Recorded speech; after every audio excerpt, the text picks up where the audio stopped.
Hallelujah. आइए प्रार्थना करते हैं। हमारे अच्छे पापा, हम आपको धन्यवाद देते हैं परमेश्वर, हमसे पूरे दिल से प्यार करने के लिए। तो पिता, हम आपको धन्यवाद देते हैं, धन्यवाद देते हैं पिता। आज का ये सुंदर दिन आपने हमें दिखाया, अपनी महिमा को आप हमारे जीवन में दिखाने जा रहे हैं, हम उसके लिए आपको धन्यवाद देते हैं। प्रभु यीशु मसीह, हम आपको दिल की गहराइयों से धन्यवाद देते हैं यीशु, क्योंकि जो आपने हमारे लिए किया उसकी हम कल्पना भी नहीं कर सकते थे। प्रभु यीशु मसीह, आपने हमारे सारे दुखों को, सारे दर्द को, सारी पीड़ाओं को, सारे पापों को, सारे दंड को, सारे न्याय को अपनी देह पर झुकाया। प्रभु यीशु, आपने अपने आप को इतना दीन किया कि अपने आप को शून्य कर दिया। आपने अपने आप को इतना दीन किया आपने यीशु कि आपने क्रूस का दुख भी हंसते हंसते सह लिया। यीशु, हम आपको धन्यवाद देते हैं। स्वर्ग की महिमा को छोड़कर आप हमारे लिए इस धरती पर आए, हमारा, क्योंकि आपको ख्याल है, आपको हमारा ध्यान है। आपने अपनी कृपा से हम सबका उद्धार कराया, हमारी मुक्ति कराई। हम आपको दिल की गहराइयों से धन्यवाद देते हैं यीशु। जो दुख हमें सहने थे यीशु, वो सब आपने अपनी देह पर सह लिए। धन्यवाद देते हैं यीशु, आपकी दीनता ने हमारा उद्धार कराया है और आपका उद्धार हमें दीन बनाता है। हम उसके लिए भी आपको धन्यवाद देते हैं यीशु। हम हर दिन आपसे सीखते हैं, हम हर दिन बढ़ रहे हैं और प्रभु, ये आपकी कृपा है जो हमें बढ़ा रही है। हम इसके लिए भी आपको दिल से धन्यवाद देते हैं यीशु। जो लोग यहाँ हैं, जो लोग ऑनलाइन हैं, प्रभु सबको आप ब्लेस करें। जो लोग आने वाले हैं उन्हें आप ब्लेस करें पिता परमेश्वर। यहाँ आज अपनी महिमा को प्रकट करने जा रहे हैं। आपका अभिषेक यहाँ लोगों के दिलों में काम करेगा। आप यहाँ पर लोगों के जीवनों में बदलाव को लेकर आएंगे, रूपांतरित करेंगे। अगर कोई बीमार आएगा तो वो बीमार वापस नहीं जाएगा, वो चंगा होकर जाएगा। अगर कोई कमजोर आएगा, डिप्रेशन में आएगा, तो वो पूरा छुटकारा, पूरी आज़ादी पाकर जाएगा यीशु, क्योंकि आपकी इच्छा है हमेशा हमें आशीष देना। आपकी इच्छा है कि हमेशा आपकी बरकतों में हम चलें। और प्रभु, हम आप ही की ओर ताकते हैं यीशु, क्योंकि हम जानते हैं हमारी निर्बलताओं में आपकी सामर्थ्य भी होती है। धन्यवाद देते हैं प्रभु यीशु मसीह, हम आपको धन्यवाद देते हैं। हम सच में ये बात बड़े बोल्डनेस के साथ कहते हैं कि हम अपनी निर्बलताओं पे घमंड करते हैं, क्योंकि जब जब हम निर्बल होते हैं तब तब आपकी सामर्थ हम पर, हमारे जीवन में काम करती है। धन्यवाद देते हैं यीशु, आपका अनुग्रह पूरा समय हम सब के लिए काफी है। प्रभु, पूरी वर्शिप टीम को प्रभु आप संभालेंगे और पिता, आप इन्हें नामों नाम ब्लेस करें। आप इनकी सारी ज़रूरतों को अपनी महिमा के उस धन से पूरा करेंगे जो मसीह यीशु में है। और अपनी कृपा से प्रभु, आप अगर किसी का उद्धार नहीं हुआ अभी तक, आप अपनी कृपा से हर जितने लोग भी यहाँ हैं प्रभु, आप उनका उद्धार कराएंगे। धन्यवाद यीशु, धन्यवाद देते हैं प्रभु। हम सबकी मदद और सहायता करेंगे। हालेलुया। जीवन मिलिया आशीष ठहरी ठहरी, बरकत आई है यीशु। जीवन मिलिया आशीष ठहरी ठहरी, बरकत आई है यीशु। बंधन टूट गए, टूट गए, कोई टूट गए, मुक्त गए, सुख गए यीशु। बंधन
मेरी ढाल ओ बांझांदा ख्याल रखदा हर पल दा मेरे सुख दुख दा साथी मेरे नाल नाल चलदा।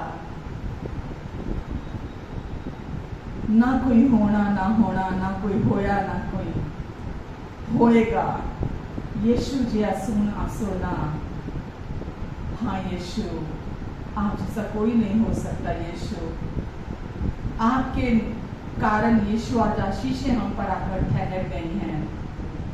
आशीषें हमारा पीछा करती हैं क्योंकि यीशु आप हमारे दिल में रहते हैं। हम जहाँ जहाँ जाते हैं आशीषें हमें चेस करती हैं और यीशु हम आपको धन्यवाद देते हैं। बंधन टूट गए सारे, गम खत्म हो गए सारे, आंसू सूख गए सारे, क्योंकि यीशु आपकी आशीष हमारे जीवन पर आ गई है। प्रभु जी हम आपको धन्यवाद देते हैं यीशु, धन्यवाद देते हैं प्रभु। आपका नाम हर नाम से ऊंचा है, आपका नाम हर नाम से बड़ा है। आपके नाम से हर तरह के बंधन टूट जाते हैं, आपके नाम से रोगी चंगे होते हैं, आपके नाम से मुर्दे जिंदा होते हैं। यीशु नाम वो नाम है जो हर नाम से ऊंचा नाम है। आमेन, हालेलुया। यीशु तेरा नाम सबसे ऊंचा है, यीशु तेरा नाम सबसे ऊंचा है। जिस नाम में है मुक्ति, जिस नाम में है शक्ति, जिस नाम में है शांति,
में है मुक्ति, यीशु नाम में है शक्ति, यीशु नाम में है शांति, यीशु नाम में सब कुछ मिलता है। बीमारों को चंगाई मिलती है, गरीबों को, कंगालों को परमेश्वर संपन्न बनाते हैं, श्रापों से मुक्ति दिलाते हैं, हर कमी घटी को दूर करते हैं। जिस नाम से शैतान थर थर कांपता है, दुनिया में दूसरा कोई नाम नहीं जिससे शैतान डरता है। यीशु का नाम ही वो नाम है जिससे शैतान थर थर कांपता है। यीशु नाम से वचन कहता है एक दिन हर एक घुटना टिकेगा, हर एक जुबान अंगीकार करेगी कि यीशु मसीह ही प्रभु है। आमेन। यीशु तेरा नाम सबसे ऊंचा। हमने चख कर देखा है, हमने चख कर देखा है, और वचन कहता है चख कर देखो कि वो कितना भला है। यीशु, हम जानते हैं आप कितने अच्छे, कितने भले प्रभु हैं। धन्यवाद देते हैं दिल की गहराइयों से आपको यीशु। हालेलुया, आमेन। मेरे यीशु हो धन्यवाद, यीशु प्रभु धन्यवाद।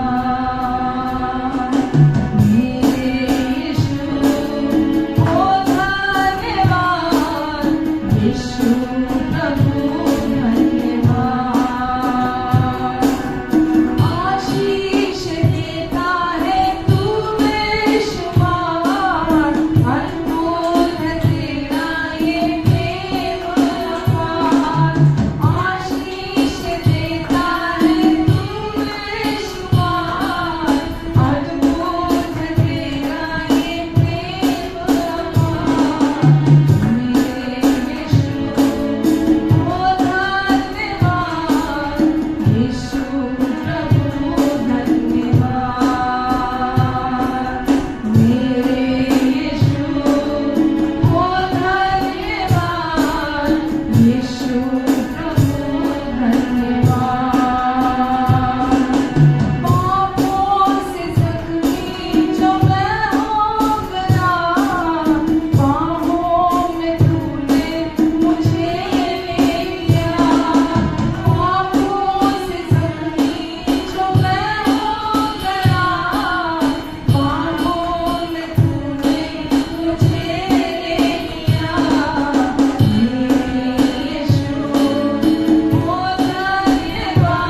आपके अनुग्रह से, आपकी कृपा से बचाए गए हैं। आज भी हम अपनी समझ से खुद पर भरोसा रखते हुए अपना जीवन नहीं जीते यीशु। हर कदम पर आप हमें संभालते हैं, आपकी बुद्धि हमें सिखाती है, हमें हमारे लिए रास्ता खोलती है। यीशु, हम दिल से आपको धन्यवाद देते हैं। ये सब कुछ आप करते हैं यीशु, आप करते हैं प्रभु। हम आपको दिल से धन्यवाद देते हैं प्रभु। हम रोज कमजोर होते हैं, हम रोज गिरते हैं, पर आपकी कृपा से आप हमें उठाते हैं यीशु। धन्यवाद देते हैं प्रभु हम आपको कि आप वो मदद हैं जो सदा साथ तक रहने वाली है, अनंत काल तक।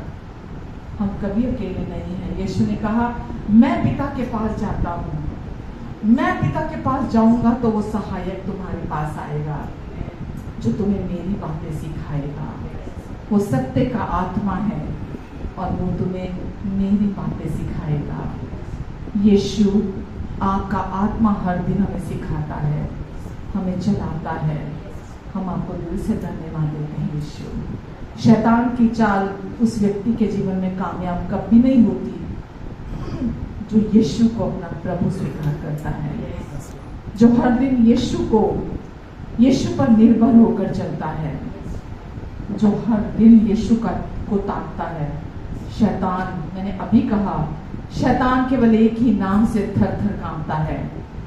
आज दुनिया के परिवारों को तहस नहस करके रखा है उसने, लेकिन जो यीशु के नाम पर विश्वास करता है, जिसका आधार यीशु का नाम है, जो पूरी तरह निर्भर होकर जीता है यीशु पर, वो हमेशा शैतान की हर चाल के ऊपर चलता है। ये धन्यवाद देते हैं यीशु। हम गिरते हैं, उठते हैं यीशु। ये आपकी दया, आपकी कृपा है जो हमें हर दिन संभालती है। आमेन, आमेन। यीशु, हम आपको धन्यवाद देते हैं प्रभु। आप हमारे प्रभु हैं, हमारे निजी यीशु हैं। आप हमें निजी तौर पर प्यार करते हैं। आप यीशु, हम धन्यवाद देते प्रभु कि आज हम जीवित प्रभु को जानते हैं, आज हम जीवित यीशु को जानते हैं। आज जीवित यीशु के साथ हमारा रिश्ता है। वो हर चीज से अधिक रियल है।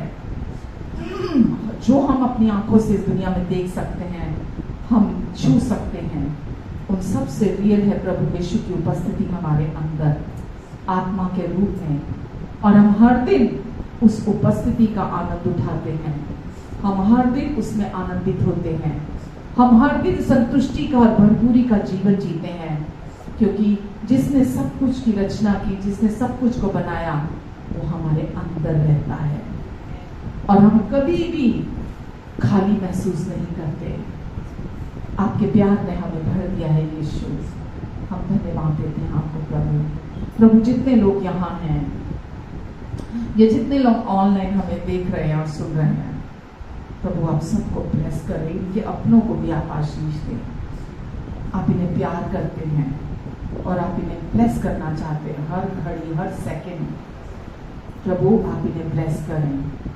और आज भी प्रभु हम आपकी ओर ताकते हैं यीशु। हम निर्बल हैं, सच में प्रभु हम आपकी बुद्धि चाहते हैं, हम आपका फेवर चाहते हैं प्रभु। हम सब आपकी बुद्धि मांगते हैं। सब अपना मुंह खोलिए, कहिए प्रभु मुझे अपनी बुद्धि से भर दीजिए, मुझे अपनी बुद्धि से भर दीजिए। परमेश्वर कहते तू अपनी समझ का सहारा मत लेना, वरन संपूर्ण हृदय से परमेश्वर पर भरोसा रखना।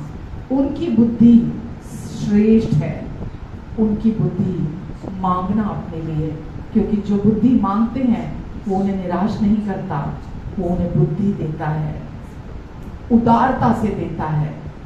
प्रभु जी हर व्यक्ति को आप अपनी बुद्धि और अपना फेवर दें यीशु। प्रभु मैं भी अपने लिए आपकी बुद्धि मांगती हूँ और आपका फेवर मांगती हूँ यीशु। हर बात के लिए प्रभु आप मदद करेंगे, सहायता करेंगे। धन्यवाद यीशु, धन्यवाद प्रभु, धन्यवाद। आमेन, आमेन। हालेलुया। कैसे हैं सब? आमेन, आमेन। परिवार में सब कैसे हैं? आपके सारे प्रियजन आशा करती हूँ सबके परिवारजन खुश होंगे, तंदुरुस्त होंगे, शांति में होंगे और जहाँ भी हैं वो प्रभु के प्रिय हैं।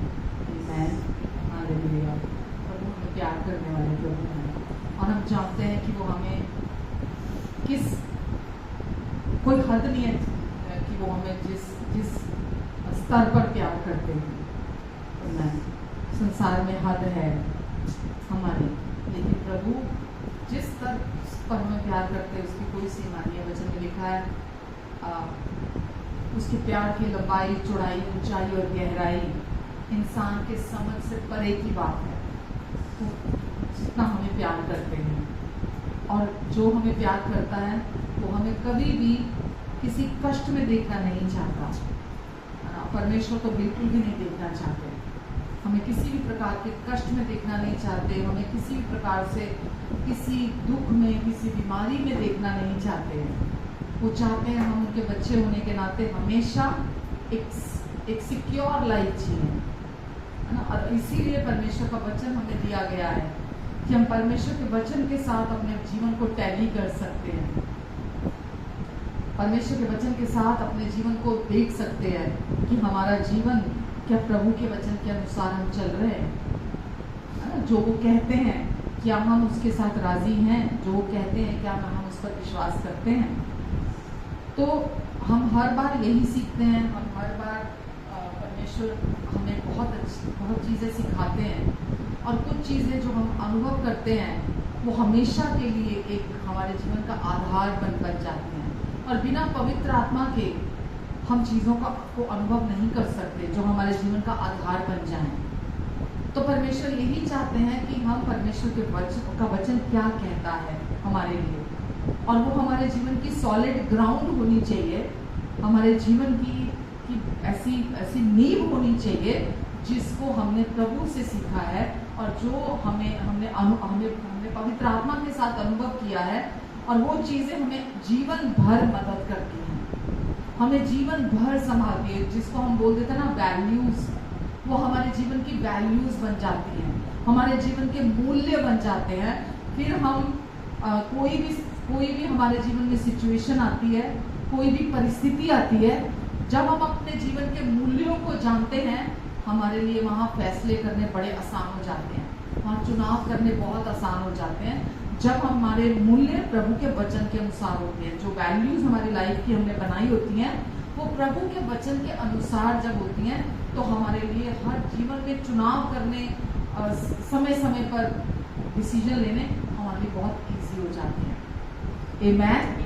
तो इसीलिए वचन को केवल वचन को पूरे दिल से समझना, सुनना, वचन हमें सिखाता भी है, हमें करेक्शन भी करता है। और वो ऐसा है वचन की हमें वो आईने के रीति से हम उसमें अपना चेहरा देखते हैं। वचन कभी दोष नहीं लगाता हमारे ऊपर, वो आईने के समान होता है कि जब परमेश्वर हमें अपना वचन का आईना दिखाते हैं तो आईना हम क्यों देखते हैं?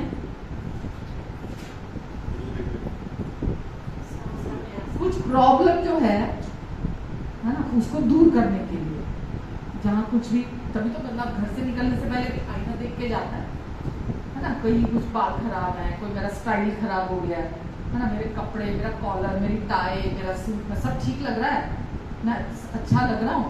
अगर कहीं कमी पेशी लगती है तो व्यक्ति उसको ठीक कर लेता है।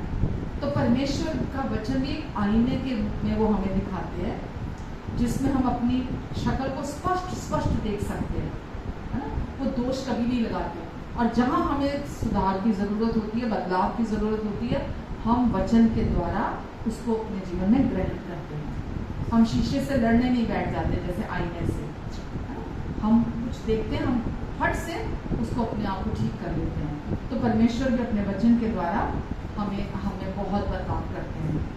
मैं आज जो बात करने जा रही हूँ ना आपसे, मैं जब 2007 में बाइबल की शिक्षा ले रही थी तो परमेश्वर ने मुझे वहाँ पर इस सच्चाई को बहुत स्पष्ट तरीके से मुझे दिखाया, पवित्र आत्मा ने, और मुझे सिखाया।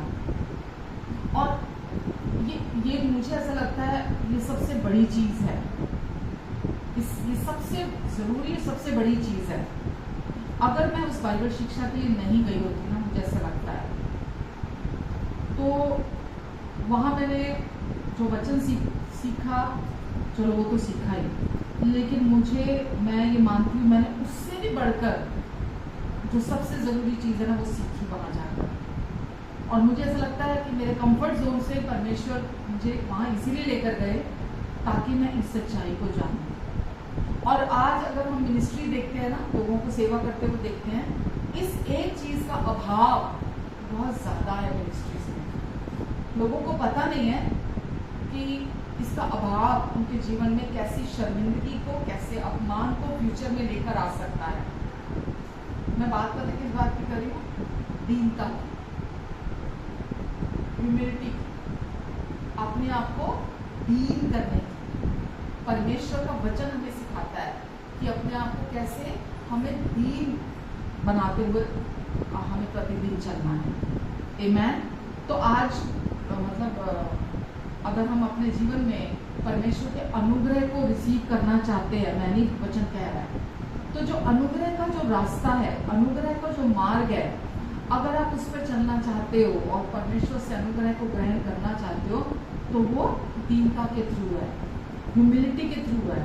जब आप अपने आप को हम्बल करते हो, जब आप अपने आप को दीन करते हो, तो आप उस परमेश्वर के लगातार उनके फेवर को कह लो, उनकी कृपा को कह लो, उनके अनुग्रह को कह लो, आप अपने जीवन में ग्रहण करते हो।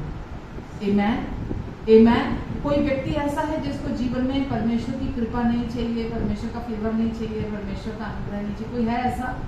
दुनिया में कोई व्यक्ति ऐसा नहीं है। चाहे वो आपकी शादी का विषय हो, चाहे आपका बिजनेस हो, चाहे आपके बच्चे हों, चाहे आपकी फैमिली लाइफ हो, चाहे आपका कोई भी विषय हो, हर क्षेत्र के लिए हमें परमेश्वर का फेवर, परमेश्वर की कृपा, परमेश्वर का अनुग्रह अपने जीवन में चाहिए।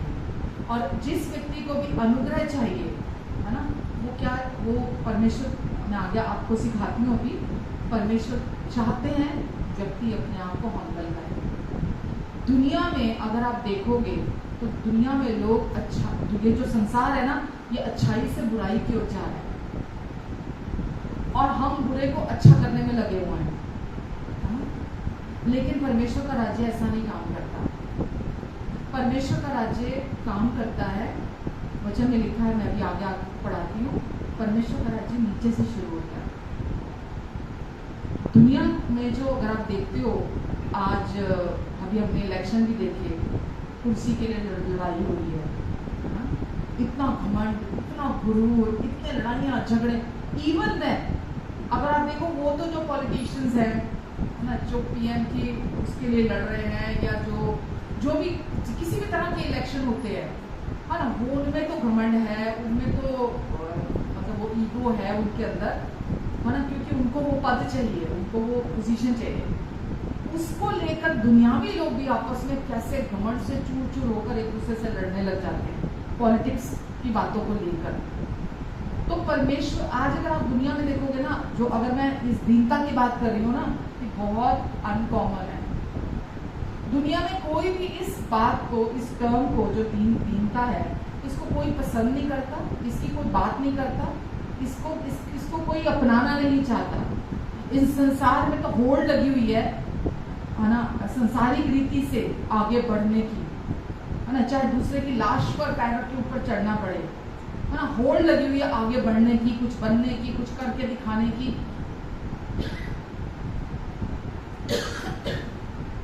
ये दुनिया में आम है। पर अगर आप परमेश्वर की बात करेंगे, वचन की, तो परमेश्वर का वचन हमें सिखाता है, वो चाहते हैं हम इसको अपने जीवन का आधार बनाएं, अपने जीवन में इसको शामिल करें, परिवारों में इस बात को शामिल करें, चर्च में इस बात को शामिल करें।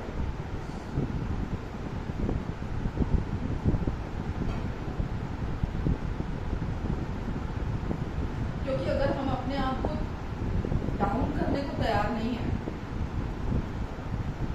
तो हम परमेश्वर के कृपा को, उनके अनुग्रह को, उनके फेवर को हम इनकार करते हैं। अगर हम अपने आप को डाउन करने को तैयार हैं, बाइबल हमें बताती है कि हम कई बार दीनता का जो डेफिनेशन है ना, हम दीन होने का मतलब सोच लेते हैं कि बहुत ही चुप रहने वाला व्यक्ति, हाँ, मुंह में जबान नहीं है उसके, वो बिल्कुल बोलता नहीं है, या बिल्कुल उसके अंदर सेल्फ कॉन्फिडेंस नहीं है। हम ऐसे व्यक्ति को दीन समझ लेते हैं।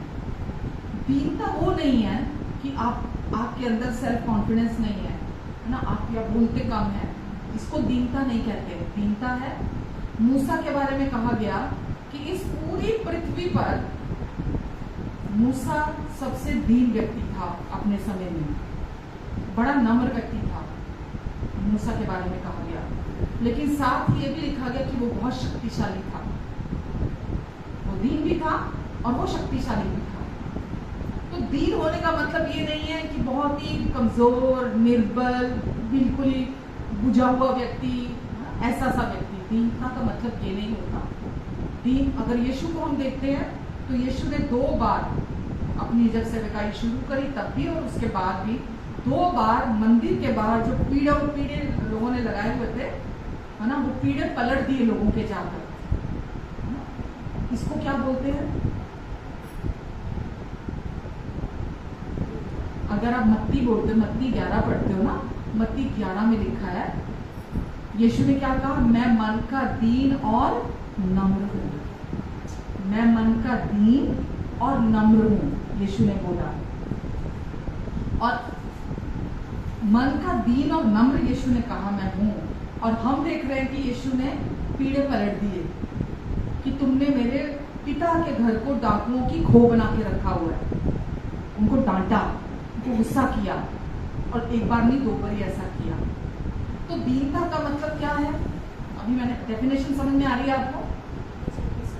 हाँ, तो आप जब परमेश्वर के वचन पर निर्भर होकर चलते हो, जब परमेश्वर के वचन को अपने जीवन में सबसे पहला स्थान देते हो, तो आप अपने आप को दीन करते हुए चलते हो। वो सिचुएशन कोई भी हो, आप उस सिचुएशन में स्टैंड लेते हो, आप खड़े होते हो। तीतुस में एक जगह लिखा है, अगर आप देखो,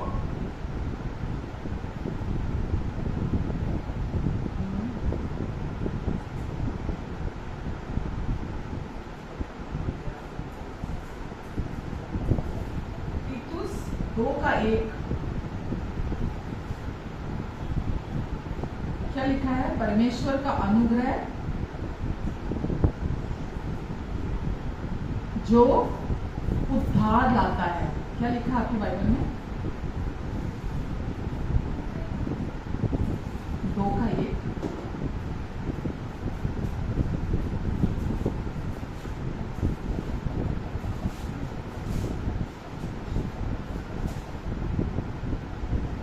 नहीं, 2:11।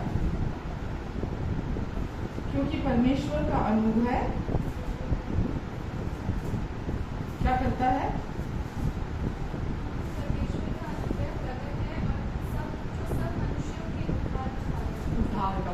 परमेश्वर का अनुग्रह यानी कि मुक्ति के लिए, उद्धार के लिए परमेश्वर ने सबको अपना अनुग्रह उपलब्ध करा दिया है ना? जितने इस दुनिया में लोग हैं, अब परमेश्वर के अनुग्रह से मनुष्य की मुक्ति होती है, उद्धार होता है। कोई भी उद्धार को कमा नहीं सकता। तो ये कैसे होता है? परमेश्वर की कृपा से होता है। तो परमेश्वर ने हर व्यक्ति के लिए अपने उद्धार को प्रकट कर दिया, अपने अनुग्रह को प्रकट कर दिया, ताकि मनुष्य अपने उद्धार को प्राप्त कर सके।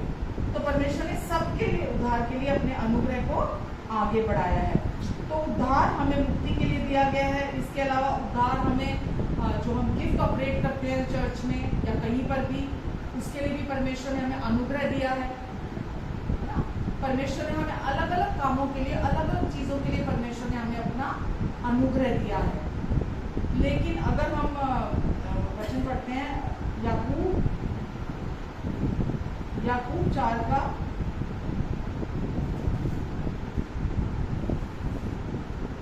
4:6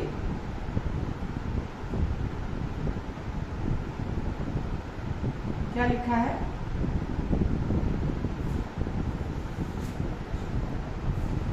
वह तो और भी अनुग्रह देता है।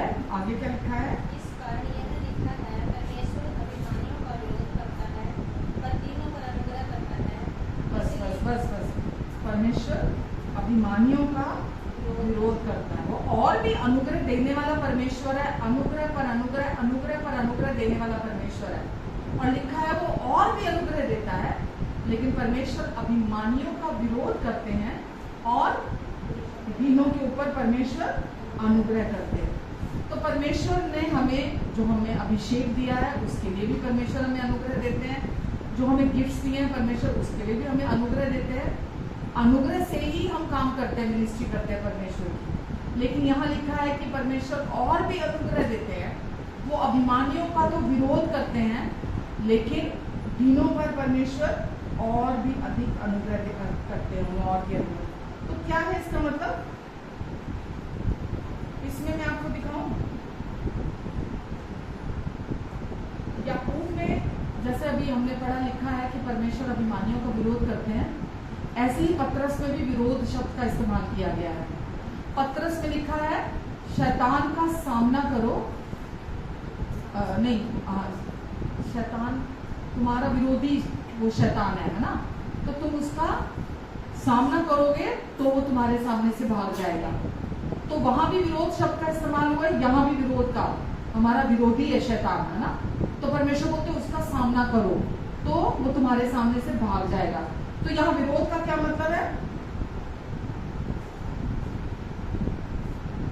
अगर आप ये बोलो शैतान प्लीज चला जा मेरी जिंदगी से, है ना, मुझे अकेला छोड़ दे, तू क्यों मेरे पीछे पड़ा हुआ है, चला जा मेरी जिंदगी से, अगर आप इस रीति से शैतान को बोलते हैं तो ये शैतान का विरोध करना नहीं है। शैतान का विरोध करने का क्या मतलब है? पूरे अपने पूरे दिल से, पूरे सर्वस्व के साथ उसका विरोध करना। जहां भी आपको लगता है कि वो अपना पैर जमाने की कोशिश कर रहा है, जहां भी आपको लगता है कि वो गड़बड़ी पैदा कर रहा है आपके जीवन में, आप पूरे दिल के साथ शैतान का विरोध करते हैं। तुम शैतान का, परमेश्वर बोलते विरोध करो तो वो तुम्हारे सामने से भाग जाएगा। तो दोनों जगह पर इसका इस्तेमाल किया गया है। तो विरोध करना कोई निष्क्रिय चीज नहीं है, शैतान कोई निष्क्रिय शब्द नहीं है, ठीक है। शैतान निष्क्रिय शब्द होता तो कुछ करने की जरूरत नहीं थी। शैतान हमारा विरोधी है और परमेश्वर बोलते हैं कि वो तुम्हारा विरोधी शैतान है और तुम उसका सामना करो तो वो तुम्हारे सामने से भाग जाएगा। आमेन। और दूसरी जगह क्या बोला? परमेश्वर घमंडियों का विरोध करते हैं। परमेश्वर घमंडियों का विरोध करते हैं, मतलब बिल्कुल घमंडी के साथ परमेश्वर रह नहीं सकते। घमंडी का विरोध करते हैं। कैसे? परमेश्वर ने एक लॉ एस्टैब्लिश किया इस दुनिया में ना, परमेश्वर ने बहुत सारे नियम इस दुनिया में लागू किए ना, जैसे सूरज उगने का नियम है, चांद का नियम है। परमेश्वर ने ऐसे ही गुरुत्वाकर्षण का नियम इस धरती पर लागू किया परमेश्वर ने। सबको पता है ना गुरुत्वाकर्षण, पता है ग्रेविटी। परमेश्वर ने वो एक लॉ एस्टैब्लिश किया है। अब वो परमेश्वर ने जो गुरुत्वाकर्षण का लॉ एस्टैब्लिश किया है वो हमारी भलाई के लिए किया है, हमारे अच्छे के लिए किया है। मैं जैसे यहाँ खड़ी होकर वचन दे रही हूँ क्योंकि गुरुत्वाकर्षण यहाँ काम कर रहा है, वो नियम यहाँ काम कर रहा है, हम देख नहीं सकते। पर मैं जैसे कोई चांद में जाता है व्यक्ति, स्पेस में जाता है तो वो तैरने लगता है, उड़ने लगता है। पर जहाँ ग्रेविटी काम कर रही है वहाँ आप चेयर पे बैठे हुए सामने, तो कैसे बैठे हो? आपको ग्रेविटी ने वहाँ बिठा के रखा हुआ। मैं यहाँ खड़ी हूँ तो मैं कैसे खड़ी हूँ? मैं ग्रेविटी की वजह से यहाँ खड़ी हूँ। अगर ग्रेविटी नहीं हो तो मैं खड़ी नहीं रह सकती यहाँ, मैं यहाँ तैरने लगूंगी। तो ये हमारे अगेंस्ट के में नहीं है, ग्रेविटी हमारे भले के लिए है। लेकिन अगर कोई, जो परमेश्वर ने ये नियम ठहराया है ग्रेविटी का, अगर कोई इसके अगेंस्ट जाना चाहता है तो वो जा सकता है, लेकिन वो नियम वहां कैंसिल नहीं होगा, वो नियम वहां लगातार काम करेगा, ठीक है। अगर कोई जाके बिल्डिंग से ऊपर से नीचे कूदने लगे, ठीक है, तो क्या होगा? वो कूदेगा और मर जाएगा। तो परमेश्वर ने थोड़ा मारा उसको, परमेश्वर ने तो नहीं मारा ना उसको, वो गया, वो कूदा और वो मर गया। अब जो चीज भलाई के लिए थी, अच्छे के लिए थी, वो ही मृत्यु का कारण बन गया। समझ आ रहा? जो चीज हमारे अच्छे के लिए थी, हम उसके अगेंस्ट गए और हमारे लिए वो मृत्यु का कारण बन गए। जैसे ये नियम है, ये लॉ इस्टेब्लिश कर दिया गया है, ऐसे ही वचन है अभी जो हमने पढ़ा है कि परमेश्वर और भी अनुग्रह देते हैं, लेकिन परमेश्वर घमंडियों का विरोध करते हैं, पर वो दिनों पर अनुग्रह करते हैं। क्या मतलब समझ में आया आपको इसमें? कि परमेश्वर ने एक लॉ इस्टेब्लिश कर दिया है, जैसे ग्रेविटी का लॉ इस्टेब्लिश किया है, ऐसे ही परमेश्वर का राज्य दीनता के द्वारा काम करता है। परमेश्वर का राज्य दीनता के द्वारा ऑपरेट होता है। अगर कोई व्यक्ति अपने आप को, परमेश्वर ने दीनता का क्यों लॉ इस्टेब्लिश किया? ताकि हम संतुष्टि का, भरपूरी का, शांति का, खुशहाल जीवन जी सके। हम हमारे अच्छे के लिए किया है परमेश्वर ने। लेकिन अगर कोई व्यक्ति इसके विरुद्ध जाना चाहता है ना, विरुद्ध जाने का क्या है? दीनता का ऑपोजिट क्या पढ़ा अभी हमने? घमंड में जीना चाहता है। तो वो व्यक्ति क्या करता है? अपने आप को उस लॉ के अगेंस्ट ले जाता है, जो परमेश्वर ने ठहराया हमारे अच्छे के लिए, खुशी के लिए, हमारी शांति के लिए, संतुष्टि के लिए, भरपूरी के लिए। हम उसके अगेंस्ट चले जाते हैं और परमेश्वर हमारा बुरा नहीं कर रहे हैं। हम, परमेश्वर ने जो लॉ इस्टेब्लिश किया है, हम अपने आप को उसके विरोध में, परमेश्वर के विरोध में खड़ा कर देते हैं। समझ आ रहा है आपको? हम अपने आप को परमेश्वर के विरोध में खड़ा कर देते हैं, यानी कि परमेश्वर का फेवर हमारे जीवन की तरफ बह नहीं पाता, परमेश्वर का अनुग्रह हमारे जीवन पर बह नहीं पाता। आज अगर आप दुनिया में देखेंगे, लोग खुद गलत चुनाव करते हैं, गलत डिसीजन लेते हैं, चाहे वो लाइफ पार्टनर का मामला हो, गलत। अगर सोचिए, अगर एक व्यक्ति परमेश्वर पर निर्भर होकर जीवन जीता है, परमेश्वर के साथ उसका रिलेशनशिप है, वो परमेश्वर के साथ जुड़ा हुआ है, तो वो अपने जीवन का हर चुनाव परमेश्वर के अनुसार करेगा। लेकिन अगर एक व्यक्ति संसारिक रीति से जी रहा है, शारीरिक रीति से जी रहा है, तो उसकी लालसाएं, उसकी अभिलाषाएं, उसकी इच्छाएं इतनी तीव्र होती हैं कि वो व्यक्ति केवल बाहरी रूप देखता है कि हाय, इस व्यक्ति के बाल कितने सुंदर हैं, ये व्यक्ति देखने में कितना खूबसूरत है, अरे ये लड़की कितनी सुंदर है, अरे काश ये मेरी पत्नी बन जाए। जबकि बाइबल क्या बोलती है कि असमान जुए में ना जूतो, विश्वासी का अविश्वासी के साथ कोई मेल नहीं है, अंधकार का ज्योति के साथ कोई मेल नहीं है। परमेश्वर मना करते हैं, लेकिन लालसा के कारण कह लो आप,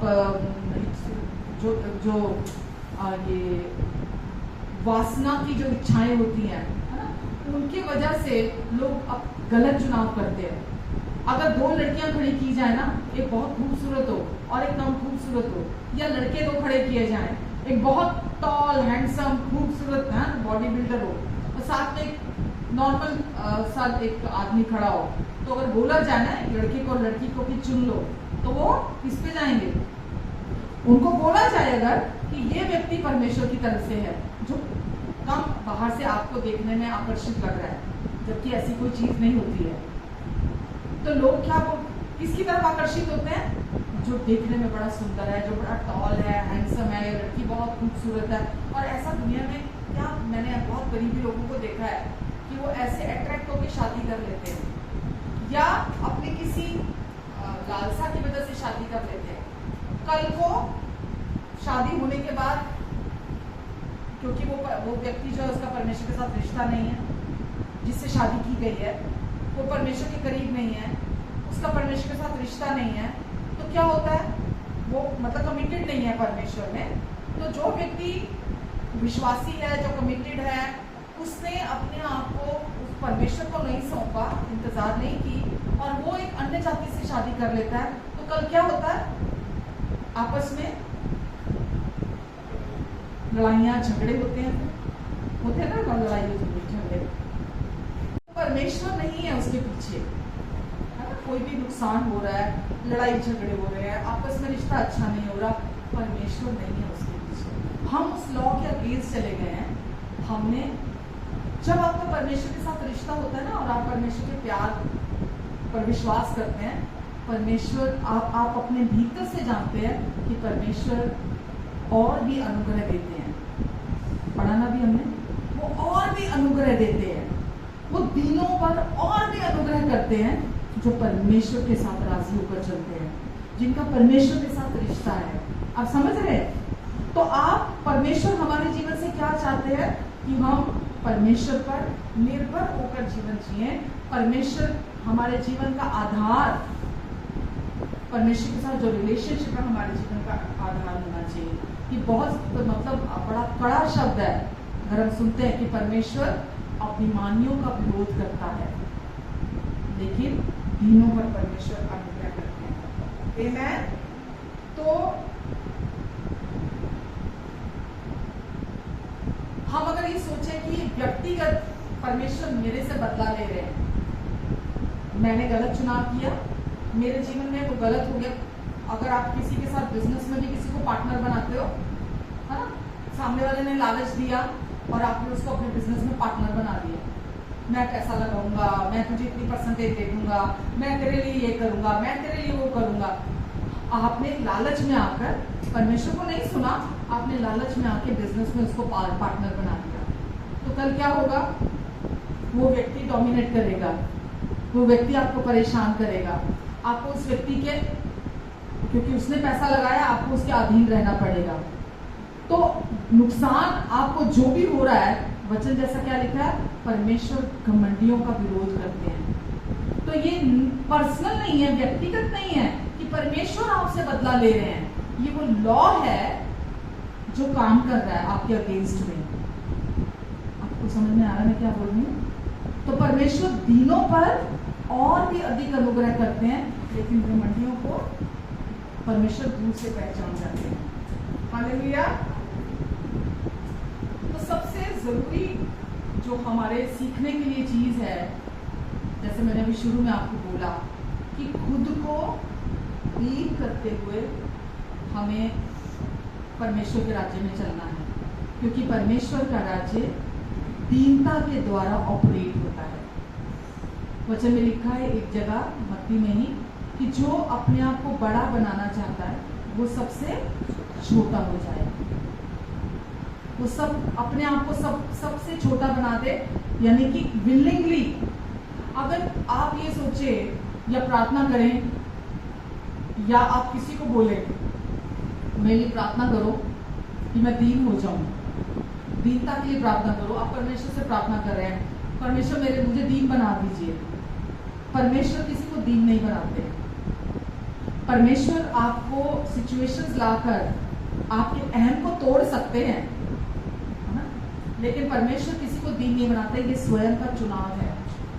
हम चुनते हैं कि हमें अपने आप को दीन करना है या नहीं करना। अब अगर कोई एक व्यक्ति ऐसी भयंकर सिचुएशन में पड़ गया, है ना, मैंने पास्ट में भी किसी को परमेश्वर ने मुझे जो चीज़ें दिखाई, मैंने उनको बताया था कि अगर आपने ये गलत काम नहीं छोड़े तो कल को क्या होगा, कल को आपके ऊपर पुलिस केस बन जाएंगे, है ना, दुनिया में आपकी बेइज्जती होएगी और आपको लज्जित होना पड़ेगा, है ना। तो आपको ये काम छोड़ने की ज़रूरत है।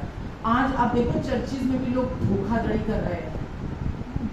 पास्ट में मैंने बहुत कुछ सुना कि लोग अकाउंट में धांधली कर देते हैं, है ना, धोखा करते हैं और लोग पैसा मार जाते हैं, आपस में लड़ाइयाँ करते हैं। हर जगह है, खाली चर्च में नहीं, हर जगह है। लेकिन उसके कॉन्सिक्वेंसेस तो आते हैं ना लाइफ में। जब वो भेद खुल जाते हैं, जब वो चीज़ें खुल जाती हैं, तो सबके सामने कितना शर्मिंदा होना पड़ता है, कितना लज्जित होना पड़ता है। तो अगर आपने कोई गलती भी की है, आपसे कुछ गलती भी हो गई है, तो बेटर क्या है, लोग उसी में बने रहते हैं। तो जब आपसे गलती हो उसी समय आप परमेश्वर के पास आओ, अपने आप को हम्बल करते हुए परमेश्वर के पास आओ, अपनी गलती को जो भी आपने की है आप उसको एडमिट करो और आप परमेश्वर को सौंपते हुए बोझ उसमें से बाहर आ जाओ। नहीं तो कल और लोग क्या बोलते हैं, नहीं मैं तो बहुत हम्बल हो गया हूँ, अभी इतनी बेइज्जती हुई, इतना शर्मिंदा होना पड़ा, वो तो उसके कॉन्सिक्वेंसेस हैं कि व्यक्ति आपको हम्बल दिखाई दे रहा है। वो हम्बल नहीं हुआ, उसको हम्बल होना नहीं कहते। हम्बल कैसे होते हैं, आप सिचुएशन जब जब आपके जीवन में आती हैं, एक्चुअली हम्बल होने की जो डेफिनेशन जो मैं समझती हूँ कि खुद को दूसरे से अच्छा समझना, ये है घमंड। खुद को दूसरे व्यक्ति से अपने आप को अच्छा समझना, अपनी अकल को बड़ा मानना। तभी परमेश्वर ने क्या बोला नीति वचन में, तू अपनी समझ का सहारा मत लेना। हम जीवन में बार बार समय समय पर क्या करते हैं, होली स्पिरिट हमें अंदर से सिखाना चाहते हैं, वो हमें हम्बल करना चाहते हैं। क्यों? वो चाहते हैं हम परमेश्वर के अनुग्रह में चले, अपने जीवन में परमेश्वर के फेवर में चले, परमेश्वर का फेवर निरंतर हमारे जीवन में लगातार बहता चला जाए। लेकिन अगर हम अपने आप को हम्बल नहीं करते तो परमेश्वर हमें हम्बल नहीं करेंगे, परमेश्वर हमारे साथ कुछ गलत नहीं करेंगे। ये वो नियम है, ये वो लॉ है जो इस्टेब्लिश कर दिया गया है परमेश्वर के राज्य का, जो केवल दीनता के द्वारा हमारे जीवन में हम रिसीव करते हैं। आमेन। मैंने आपको बोला जैसे मैं बाइबल स्कूल गई थी ना, तो जब मैं वहाँ गई तो मैं अपने कंफर्ट जोन से निकलकर वहाँ गई थी। और परमेश्वर ने जैसे मुझे वहाँ सिखाया कि खाने की लाइन में लगना, प्लेट लेकर खाने की लाइन में लगना। और उस टाइम पे शायद, अगर मैं गलत नहीं हूँ, तो शायद 300-400 बच्चा था वहाँ पे। अब 300-400 बच्चों की लाइन में लगना, और जब सेकंड सर्विंग आपको चाहिए तो आपको अगर तो बचेगा तब आपको मिलेगा, और आपको वापस लाइन में लगना पड़ेगा पीछे, और अगर नहीं है तो आपको नहीं मिलेगा। तो फर्स्ट ऑफ ऑल मैंने ये सीखा कि खुद को हम्बल कैसे करना है। वहां पर सिचुएशंस की बात कर रही हूँ, आपकी मर्जी है। मैंने आपको बोला परमेश्वर ने आपको फ्री विल दी है, आपकी बस ये चॉइस है कि आप खुद को हम्बल करने को तैयार है कि नहीं है। मैं वहां के 2-3 आपके साथ इंसिडेंट शेयर कर रही हूँ, है ना। वैसे तो टाइम टू टाइम लाइफ में बार बार आपके पास सिचुएशन आती है जहां पर आपको खुद को चुनना होता है कि नहीं यही सही है और मुझे यही करना है। आपका मन चीख रहा होता है ना, आपके विचारों में आपको होता है कि नहीं तू क्यों झुके, नहीं तू क्यों माने, नहीं तेरी क्या गलती है, नहीं तूने तो ये कर लिया, नहीं तूने तो बहुत सह लिया, नहीं ऐसा। तो वो आपको मतलब ऐसा उकसाया जाता है दुष्ट की तरफ से कि आप अपने आप को हम्बल करने को तैयार ना हो। और जब आप खुद को हम्बल करने को तैयार नहीं होंगे, यकीन जानिए आपकी लाइफ में ना तो खुशी होगी।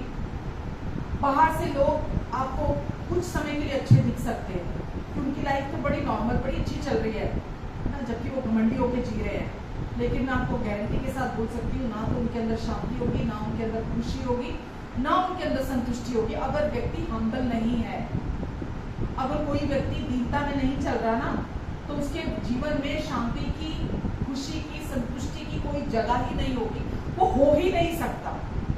क्योंकि जो व्यक्ति सेल्फलेस होके कुछ करता है किसी के लिए, अगर आप सेल्फलेस होके किसी के लिए कुछ करते हैं, सेल्फलेस होके किसी की सेवा करते हैं, सेल्फलेस होकर आप किसी के काम आते हैं, कुछ भी करते हैं, तो वो चीज आपको खुशी भी देगी, संतुष्टि भी देगी। लेकिन अगर आप किसी के लिए कुछ कर रहे हैं और आप एक व्यापार की तरह, एक बिजनेस की तरह कर रहे हैं कि आज मैंने इसके लिए कल आज कुछ किया है तो कल इसको मेरे लिए कुछ करना होगा, तो अगर आप इस सोच के साथ किसी के साथ कुछ कर रहे हैं ना, तो यकीन जानिए कल आपको चोट लगेगी, कल आप ऑफेंडेड होगे, कल आपके बुरे हाल होंगे, और वहां रिश्ता भी खराब होगा, वो रिश्ता भी नहीं रहेगा वहां। तो मैं जब वहां गई थी तो मैं बहुत धन्यवाद देती हूँ परमेश्वर का कि उन्होंने मुझे वहां दीनता को प्रैक्टिकली सिखाया। तो वहां पर एक तो स्टूडेंट थे वहां पर, तो जब मैं सबसे बड़ी उम्र की थी वहां पर, तो वहां वो जो स्टूडेंट थे वो तो बहुत छोटी उम्र के थे, 18-20 साल के इस एज के थे। तो वहां पर मेरे मार्क्स जो थे पेपर्स में, जो भी होता था वहाँ टेस्ट, तो मेरे मार्क्स टॉप के आते थे, सबसे टॉप में आते थे मेरे मार्क्स। तो उनको मुझसे बहुत जलन होने लगी कि इनके क्यों ज़्यादा थे, कंपटीशन ले लिया उन्होंने ना इस चीज़ को। तो वो जैसे ना मुझसे बात नहीं करना, मुझे देख के ऐसे मुंह झटक के ऐसे निकल जाना। मैंने तो कुछ कहा नहीं था, मैंने मेरे साथ कोई बात नहीं हुई थी, लेकिन ऐसा था कि बस इनके क्यों मार्क्स आते हैं ना, तो उस वजह से एटीट्यूड था और मुझसे बात नहीं करते थे।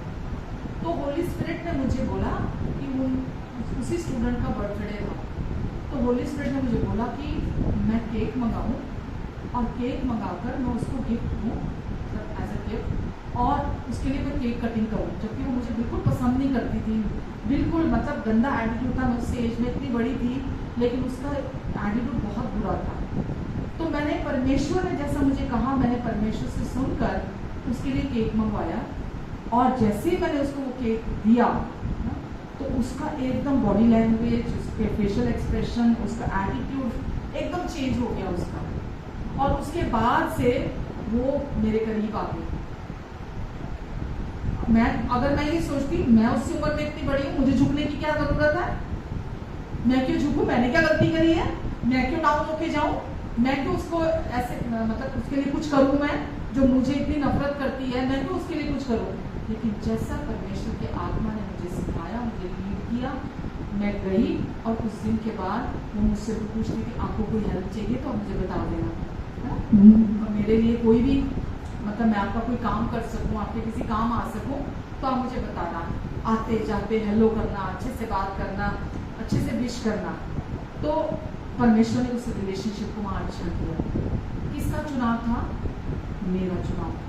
अगर मैं नहीं करती तो मैं वहाँ पर उस फ्रूट को नहीं देखती। ऐसे ही वहाँ पर था एक और मैन थे, एक टीचर थे, उनको भी पता नहीं मुझसे बहुत गुस्सा था, और वो भी जब मुझे दूर से देखती थी तो बड़ी रेस्टलेस हो जाती थी। वो आते जाते, वो भी मेरी उम्र में आती थी, आते जाते वो मुझ पर चिल्लाना, मुझे गुस्सा करना, तो मैं खुद बड़ी परेशान होती थी। देखो अगर आपके जीवन में कोई सिचुएशन नहीं आ रही ना, तो दैट मीन्स आप और शैतान एक ही रास्ते पे चल रहे हो, क्योंकि कोई विरोध नहीं आ रहा, ठीक है।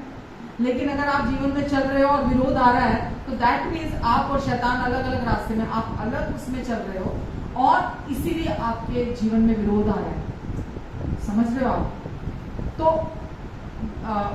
मैं परमेश्वर से प्रार्थना कर रही थी कि क्यों मेरे साथ ऐसे इनका बिहेव है ना, मुझे सबके सामने इतना जोर से गुस्सा करना, जलील करना।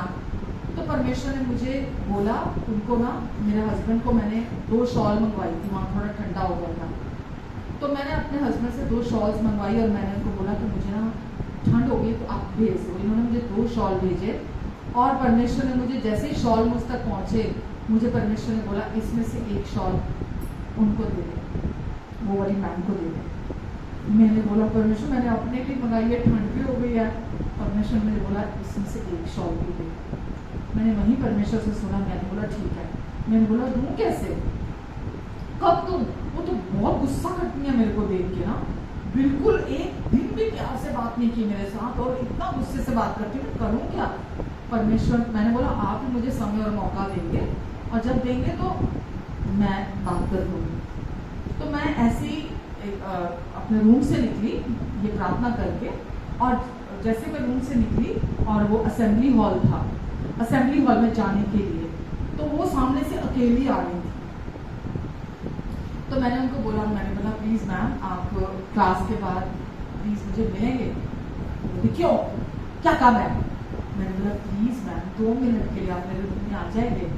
तो मैंने बड़ी रिक्वेस्ट की उससे, तो हाँ कर दी उन्होंने।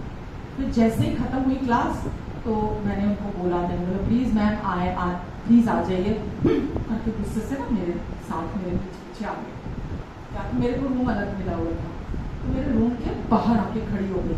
व्हाट? मैंने बोला प्लीज़ मैम 2 मिनट के लिए आप अंदर आओगे?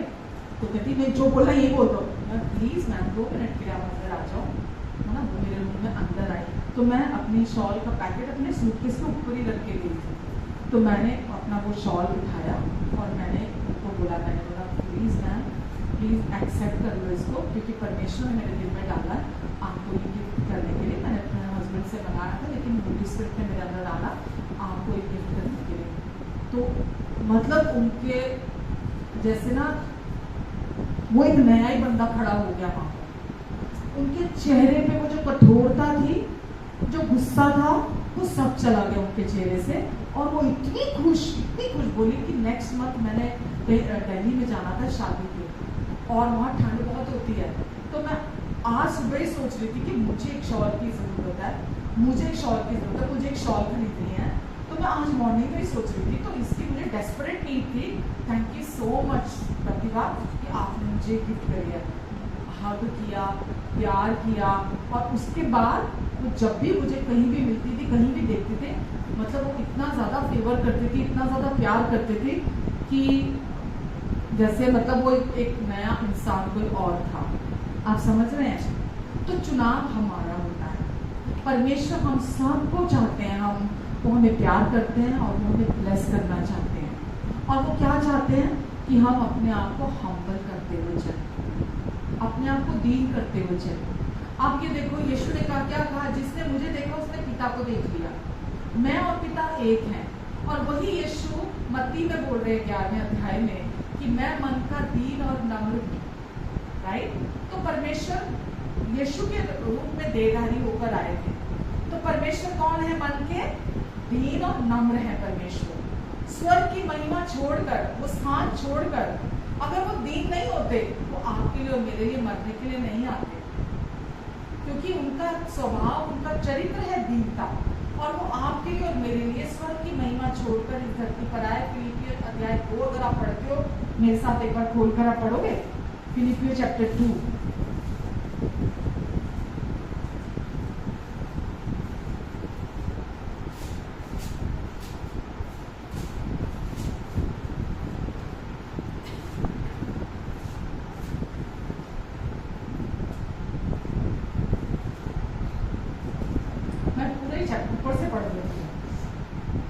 अतः यदि मसीह में कुछ शांति और प्रेम से ढाढ़स और आत्मा की सहभागिता और कुछ करुणा और दया है, तो मेरा ये आनंद पूरा करो कि एक मन रहो। क्या रहो? एक मन रहो और एक ही प्रेम, एक ही चित्त और एक ही मन सा रखो। आमीन। आगे लिखा है, विरोध या झूठी बढ़ाई के लिए कुछ ना करो, पर दीनता से एक दूसरे को अपने से अच्छा समझो। हर एक अपने ही हित की नहीं, वरन दूसरों के हित की भी चिंता करे। जैसा मसीह यीशु का स्वभाव था, कैसा था? वो मन के दीन और नम्र है। तो जैसा मसीह यीशु का स्वभाव था, वैसा ही तुम्हारा भी स्वभाव हो। जिसने परमेश्वर के स्वरूप में होकर भी परमेश्वर के तुल्य होने को अपने वश में रखने की वस्तु नहीं समझा। परमेश्वर के स्वरूप में होते हुए भी अपने आप को उसके तुल्य नहीं समझा, वरन अपने आप को ऐसा जीरो कर दिया। कैसे किया? स्वेच्छा से, अपनी इच्छा से अपने आप को ऐसा शून्य कर दिया। और दास का कौन सा स्वरूप लिया? दास का स्वरूप किसने लिया?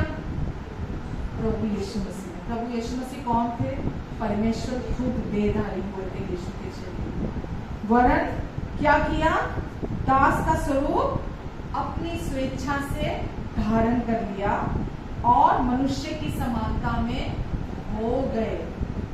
मनुष्य की समानता में हो गए और मनुष्य के रूप में प्रकट होकर अपने आप को क्या किया?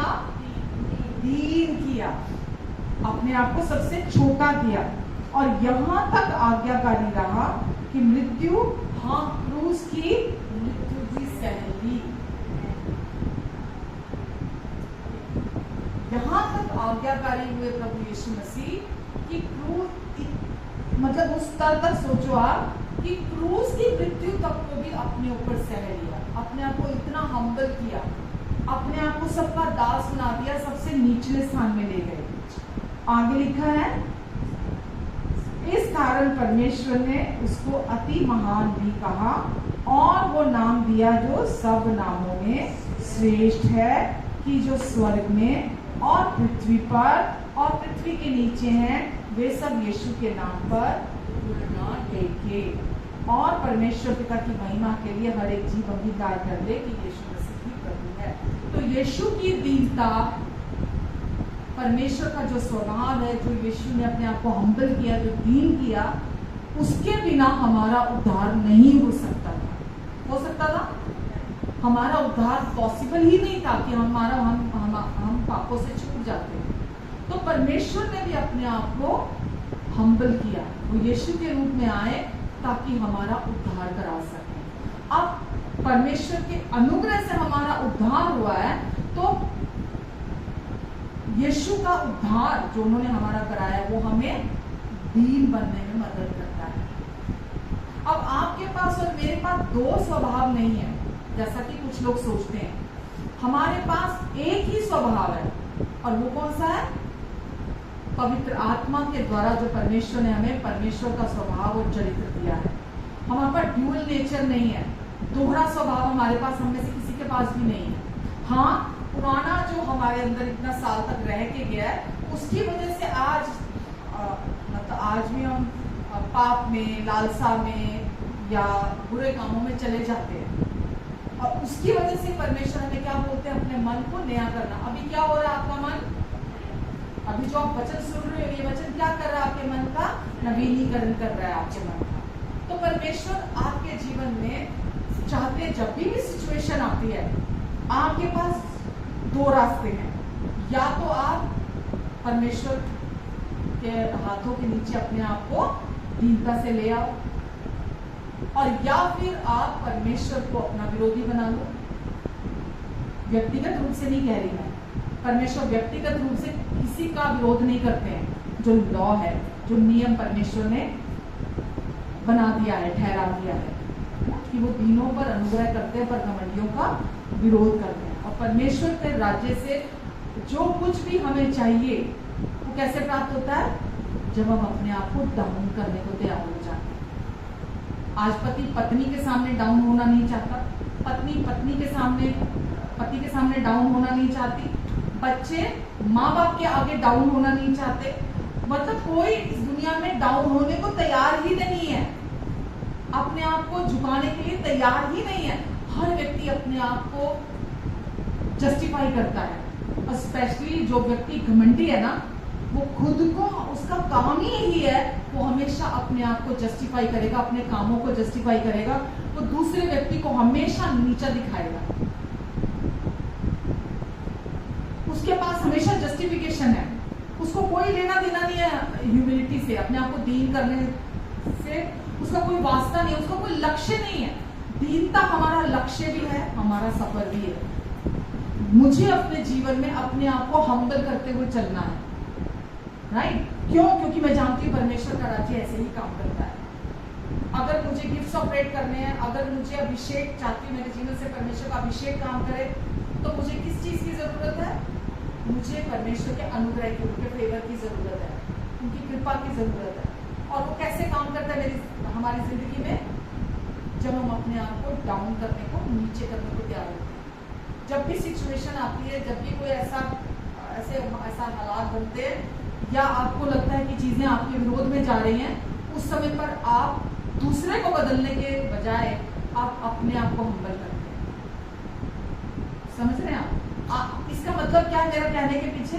इसका मतलब ये नहीं है कि गिर गिर कर लोगों के पैरों में पड़ जाओ जाके, इसका मतलब ये बिल्कुल नहीं है कि आप गिर गिर के लोगों के पैरों में पड़ जाओ। इसका मतलब ये है आपका अंदर का जो एटीट्यूड है वो मैटर करता है, कि आप अंदर से कैसी सोच रखे हुए हो, आपके अंदर आपका एटीट्यूड क्या है। घमंड आपके अंदर ही भरता है। देखिए, बाहरी खूबसूरती कुछ समय के लिए होती है। बाहरी कुछ भी जो दुनियावी है, जो आप कर्मकांड करते हैं या जो भी चीजें करते हैं, दिखाने के लिए करते हैं, नंबर बनाने के लिए करते हैं, जो वो कुछ समय के लिए है, लेकिन जो अंदर है वो अनंत तक के लिए है। तो हम क्या करते हैं? हम अपने अंदर में काम करते हैं, और जब आप अपने आप को हम्बल करते हैं ना, आप बहुत सीखते हैं। मेरे को याद है एक बारी कोई हमारी चर्च में आते थे, और चर्च में पीछे बैठकर इकट्ठा करना, है ना, जब मैं वचन दे रही हूँ, हंसना, बहुत टाइम पहले की बात है, हंसना, मजाक करना, कोई सिंसियरिटी नहीं ना, कोई वो नहीं है कि चर्च में बैठे हैं तो एक कोई तरीका होता है चर्च में बैठने का, हाँ, और मतलब कोई रिस्पेक्ट नहीं जो वचन दे रहा है आपके लिए, आपका पास्टर है, उसके लिए कोई इज्जत नहीं, कुछ नहीं, तो दुष्ट अपना काम कर रहा है, लेकिन मेरा काम क्या है? मैं निरंतर उनको ब्लेस कर रही हूँ। मैं निरंतर, क्योंकि आप वेट तो करते हो ना, कोई भी व्यक्ति अगर गलत भी कर रहा है। तो ये मेरी शुरुआती जब मिनिस्ट्री शुरू हुई थी, उस समय की बात है, तो परमेश्वर ने मेरे दिल में डाला कि मैं उनके घर जाऊँ। कुछ मेरे मतलब दिमाग में पूरी पिक्चर दी और पूरा परमेश्वर ने मुझे वर्ड बाय वर्ड चीज़ें बताई मुझे क्या करना है। मैंने अपनी छोटी बेटी को लिया, मेरी को गलती थी मेरी को गलती, तो क्या मैं खुद को जस्टिफाई करती? मेरी तो कोई गलती नहीं है, मैं तो पास्टर हूँ, मैं क्यों ऐसा करूँ, मैं क्यों ऐसा करूँ? तो मैंने अपनी बेटी को, छोटी वाली को लिया और मैं उनके घर चली गई। और जैसे मैं उनके घर गई तो उनके हस्बैंड अंदर थे, भाई बाहर थे। तो मैंने उनको, अपनी बेटी को पहले घर से समझा के गई थी, क्योंकि उन लोगों में एटीट्यूड बहुत ज़्यादा था। तो मुझे पता था जो परमेश्वर ने मुझे करने के लिए कहा है, क्योंकि घमंड जिसके अंदर है वो चीज़ करने नहीं दे रहा मेरे को ना। तो मैंने अपनी बेटी को इशारा किया, वो उनके बाथरूम में गई, जाकर टब लिया, गर्म पानी लिया और लाकर, सर्दियाँ थी ना, तो उसमें लाकर वहाँ रूम में लाके रख दिया। तो उन्होंने बोला ये क्या है? मैंने बोला प्लीज़, मैं परमेश्वर की तरफ से आई हूँ और परमेश्वर ने मेरे दिल में ये डाला है, और मैं प्लीज़ मुझे मना मत करना, मुझे ये करने दो आप। बोले क्यों करना है? हम में से कोई नहीं करेगा ये। प्लीज़ मेरी रिक्वेस्ट है आपसे, प्लीज़ मना मत करो आप। तो कैसे करके मैंने पहले वाइफ को राज़ी किया। मैंने बोला प्लीज़ अपने बच्चों को भी बुला लो। तो मैंने पहले वाइफ के पैर धोए, उनके हस्बैंड अंदर ही रहते। मैंने बहुत रिक्वेस्ट करके उनको पूरा चिल्लाने लगे, हमने नहीं करना ये। मैंने बड़ी रिक्वेस्ट करके उनको भी बाहर बुलाया और वो आए और मैंने उनके भी पैर धोए। और परमेश्वर ने मुझे एक गिफ्ट था जो उनके घर में लेके जाने के लिए बोला था, बड़ा सुंदर सा। तो मैं वो गिफ्ट अपने साथ लेकर गई, मैंने उनको वो गिफ्ट भी दिया। अब उनके जीवन में काम हुआ या नहीं हुआ, ये मेरा बिजनेस नहीं है, ये सोचना मेरा काम नहीं है। आप समझ रहे मैं क्या बोल रही हूँ? ये सोचना मेरा काम नहीं है। मैंने उस काम को किया क्योंकि परमेश्वर ने मुझे कहा था वो करने के लिए। परमेश्वर मुझे बहुत प्यार करते हैं, मुझे ब्लेस करना चाहते हैं, वो चाहते हैं मैं हमेशा उनके फेवर में चलूँ। तो उन्होंने मुझे वो करने के लिए कहा और मैंने परमेश्वर को सुनकर मैंने वो काम किया। और विश्वास, मेरे हस्बैंड का मतलब मेरे साथ राज़ी होने वाले नहीं थे, तो मैं उनसे चोरी गई थी घर से। मैंने बोला अगर मैंने उनको बोल दिया तो वो तो मुझे कभी जाने नहीं देंगे, हाँ वो तो गुस्सा करेंगे मेरे को कि आपकी क्या गलती है, आप क्यों जाओ। लेकिन यकीन जानना, मैं उनके घर से जब आई मैं भंगड़ा डालती आई पूरे रास्ते, क्योंकि वो जो संतुष्टि मिलती है ना आपको अंदर से, खुशी मिलती है जब आपको अंदर से, जब आप अपने आप को परमेश्वर के बलवंत हाथों के नीचे दीनता से लेकर आते हो, उसका कोई मुकाबला ही नहीं, उसका कोई मुकाबला ही नहीं। और उसके बाद परमेश्वर ने उनको हमसे अलग कर दिया, उन्होंने अपनी मिनिस्ट्री शुरू कर दी और आज अच्छी खासी मिनिस्ट्री है, मैं नाम नहीं लेना चाहता, पर आज अच्छी खासी मिनिस्ट्री है। तो परमेश्वर मुझे प्यार करते हैं तो उनकी रुचि मेरे में है ना। तो हम ये क्यों बोले कि परमेश्वर मैं क्यों करूं? परमेश्वर की मुझे प्यार करते हैं, मुझे ब्लेस करना चाहते हैं, मुझे कहेंगे ना। तो मैंने सीखा है ये होली स्पिरिट के थ्रू, पवित्र आत्मा के थ्रू सीखा है। जब तक कोई व्यक्ति, मैं ऐसा समझती हूँ, वो मिनिस्ट्री कभी भी हेल्दी मिनिस्ट्री नहीं हो सकती जिसका पासवान दीनता का मतलब न जानता। वो कभी भी सेवकाई, वैसी सेवकाई फ्रूटफुल नहीं हो सकती।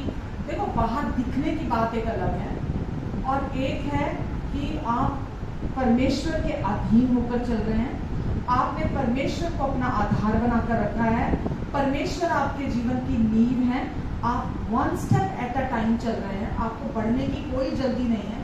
आज मालूम है लोग क्या करते हैं, मिनिस्ट्रियाँ करना, किसी को देखो बुराइयां करने के लिए यहाँ नहीं, लेकिन आपको सिखाने के लिए मैं यहाँ। आज अगर मैं ये मिनिस्ट्री करूँ, मैंने अभी 2-3 दिन पहले किसी से सवाल किया कि परमेश्वर की लिविंग में चलना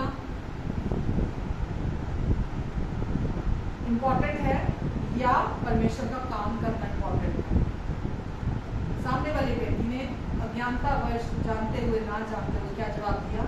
परमेश्वर का काम करना ज्यादा इम्पोर्टेंट है। आप बताइए मुझे, परमेश्वर की लीडिंग में चलना, जैसा परमेश्वर कहते हैं उसमें चलना इम्पोर्टेंट है या परमेश्वर का काम करना? क्योंकि आज लोग परमेश्वर का काम कर रहे हैं। जो अपने आप को हम्बल करता है वो परमेश्वर की लीडिंग में चलता है। अगर व्यक्ति अपने आप को हम्बल करने को तैयार नहीं है तो कैसे परमेश्वर की लीडिंग लेगा? वो कहता है परमेश्वर आपसे ज्यादा पता है मुझे, पर कुर्सी बिछा दिए, बैठ जाओ यहाँ पे चुप करके, देखो मैं काम करके दिखाता हूँ आपको कैसे काम किया जाता है। आप आराम से बैठ कर देखो कैसे काम करूंगा, देखना कैसे दुष्ट आत्माएं निकालूंगा, देखना कैसे बीमारों को चंगा करूंगा। आप यहाँ चेयर पे बैठ के, कुर्सी पे बैठ के देखना मेरे को, ये सही है? और 20,000 लोग आ रहे हैं चर्च में, लेकिन परमेश्वर कुर्सी पे बैठे हैं, ये सही है?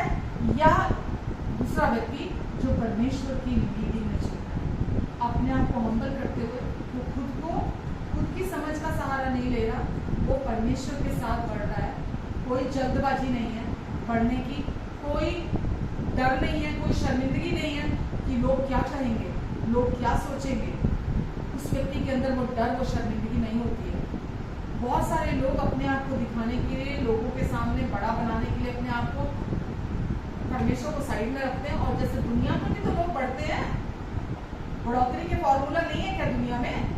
दुनिया में देखो जो संसारिक लोग हैं उनके भी तो फॉर्मूला है बढ़ोतरी के, वो भी तो बढ़ रहे हैं। और अगर चर्चिस में भी लोग अगर बढ़ रहे हैं, बढ़ोतरी हो रही है, तो कोई बड़ी बात नहीं है। परमेश्वर ने बोला, अगर हम मत्ती पढ़ते हैं, मत्ती 7 में क्या लिखा था कि तुम मुझे बोलोगे हमने तो तेरे नाम से बड़ी दुष्ट आत्माएं निकाली, हमने तो बीमारों को चंगा किया, हमने तो बड़े बड़े काम किए तेरे नाम से, पर मैं क्या बोलूंगा? मैं क्या बोलूंगा कि मैं, ये अच्छे शब्द हैं, ये अच्छे शब्द हैं कि मैं तुम्हें नहीं जानता। क्या लिखा है 7 में था ना? हाँ, 7:21 में, जो मुझसे हे प्रभु कहता है, उनमें से हर एक स्वर्ग के राज्य में प्रवेश नहीं करेगा, परंतु वही जो मेरे स्वर्गीय पिता की इच्छा पर चलता है। उस दिन बहुत से लोग मुझसे कहेंगे, हे प्रभु, क्या हमने तेरे नाम से भविष्यवाणियां नहीं की, और तेरे नाम से दुष्ट आत्माओं को नहीं निकाला, और तेरे नाम से बहुत सारे आश्चर्य कर्म नहीं किए? तब मैं उनसे खुलकर कह दूंगा, मैंने तुमको कभी नहीं जाना, हे कुकर्म करने वालों, मेरे पास से चले जाओ। आपको समझ में आ रहा है कितने हार्श वर्ड्स हैं ये? कि वो ये बोल रहे हैं हमने दुष्ट आत्माएं निकाली, हमने भविष्यवाणी करी, हमने आश्चर्य कर्म किए, और परमेश्वर इन कामों को क्या बोल रहे हैं कि हट जाओ मेरे सामने से, तुमने मेरी इच्छा से कुछ नहीं किया है। जो मेरे पिता की इच्छा पर चलता है वो परमेश्वर के राज्य है। तो इसीलिए बाहरी तौर पर काम करना, अपना राज्य खड़ा करना, दुनिया में अपना नाम करना, मुझे तो समझ में आज तक नहीं आई कि अगर मैं सपोज मान के चलो, अगर मेरी बहुत बड़ी चर्च हो जाए, अगर मेरे पास 1 लाख लोग आने लग जाए, वर्ल्ड वाइड फेमस मेरी कलीसिया हो जाए, चर्च हो जाए, मुझे क्या मिलेगा उससे? तो आज नहीं मिलता, मुझे क्या मिल जाएगा? मेरा बहुत नाम हो गया, वाह वाह वाह, आप भी बोलो ओ हमारी पास्टर तो बहुत बड़ी पास्टर है, हमारी पास्टर तो बहुत बड़ी पास्टर है। मुझे क्या, आज मुझे क्या नहीं मिल रहा जो मुझे तब मिल जाए? Please answer. जो आज मुझे नहीं मिल रहा मुझे तब मिल जाएगा। मुश्किल सवाल है। आप कुछ भी कर लो, परमेश्वर से आपको क्या सुनने को मिलेगा? मैं नहीं चाहता। तो मैं क्या पसंद करना चाहूँ? परमेश्वर बोले मैं प्रतिभा को जानता है कि नहीं? तो मुझे जैसा परमेश्वर चाहते हैं, मुझे कदम दर कदम उनके वंस, मैं हमेशा आप लोगों को बोलती हूँ, one step at a time, one moment at a time, one day at a time. मुझे परमेश्वर से तेज नहीं भागना, मुझे दुनिया को कुछ प्रूव करके नहीं दिखाना ना, मुझे कुछ प्रूव नहीं करना दुनिया में। मैं जितना मुझे कहा गया है, मैं ईमानदारी से उतना काम करूंगी। जब मुझे अगला कदम उठाने के लिए कहा जाएगा, मैं अगला कदम तब उठाऊंगी। मुझे अपने आप को बढ़ा के नहीं दिखाना। आप समझ रहे हैं? मुझे याद है रायकोटा का एक और इंसिडेंट आया यार। वहां पर मैंने बोला ना, मैंने वहां बहुत कुछ सीखा है, बहुत कुछ सीखा है मैंने। वहां एक बच्चा गलती करता था ना, तो जो 400-500 बाकी के पीछे बच जाते थे ना, सबको सेम पनिशमेंट। अगर एक ने, उन्होंने पहले ही बोल दिया था, एक गलती करेगा सबको पनिशमेंट मिलेगा। मेरे टाइम पे, मुझे आगे पीछे पता नहीं क्या हुआ क्या नहीं, लेकिन हमारे टाइम पे उन्होंने ऐसा बोला था, अगर एक ने की तो तैयार होगा, सबको पनिशमेंट मिलेगा। तो वहां पर रोज सांबर चावल मिलते थे, सांबर चावल, इडली सांबर, यही मिलता था। अब जो बाकी के लोग थे या मेरे बाद भी जो गए थे, वो आकर उन्होंने मुझे क्या बोला, आपको तो दीदी अकल ही नहीं थी, हम तो पीछे से गार्ड को भेजते थे, पैसे देते थे, और हम तो बाहर से पराठे मंगा लेते थे, हम तो सब बाहर से मंगा लेते थे, हमने तो सब खाया खूब खाया, आप ही बेवकूफ थे जो आपने कुछ नहीं खाया। मैं यकीन जानना, अगर उन्होंने मना कर दी ना कोई चीज, ये मेरा निर्णय होता था, मेरा डिसीजन, मैं वो नहीं करूँगी, मैं वो नहीं करूँगी, क्योंकि वो मेरी अथॉरिटी है। परमेश्वर ने उनको मेरे ऊपर रखा है, और उन्होंने जो मुझे कह दिया ना, वो मेरे लिए पत्थर पर लकीर है। मेरी गलती है या मेरी गलती नहीं है, मैं अपने आप को जस्टिफाई नहीं करूँगी कि मेरी क्या गलती है, मुझे क्या सजा मिल रही है। तो जैसा उन्होंने मना किया था कि बाहर से खाना कोई नहीं खाएगा, बाहर से खाना नहीं आएगा, जो यहाँ बनेगा वही खाओगे आप। अब बाकी के लोग बाहर से चाय भी पी रहे हैं, बाहर से ऑमलेट आ रहे हैं, बाहर से पराठे आ रहे हैं बन के, बाहर से सब्जियां आ रही हैं, और चोरी से पीछे के दरवाजे से सब खा रहे हैं। लेकिन मेरा ये निर्णय था कि मैं वहाँ सीखने गई, ऐश करने थोड़ा गई थी, अपने परिवार को पीछे छोड़कर गई थी ना। मेरी मदर पीछे से बीमार थे, मेरा बेटा, मैंने उसको कभी जिंदगी में अकेला नहीं छोड़ा था, मैं उसको पीछे से छोड़ के गई थी। मैं कोई ऐश परस्ती करने थोड़ा गई थी, मैं वहाँ सीखने के लिए गई थी, और प्रैक्टिकल सीखने के लिए गई। मेरे अंदर से ये था, मुझे प्रैक्टिकल सीखना है, मुझे अपने आप को हम्बल करना है, जैसा क्योंकि परमेश्वर मुझे यहाँ लेकर आया। मैंने एक दिन में भी बाहर से कुछ नहीं खाया, जैसा उन्होंने जो लॉ एस्टेब्लिश किया या जो नियम वहाँ बनाया, मैंने उसी के अनुसार चला, और परमेश्वर ने मुझे बहुत ब्लेस किया, बहुत आशीष दी परमेश्वर ने वहाँ रहकर।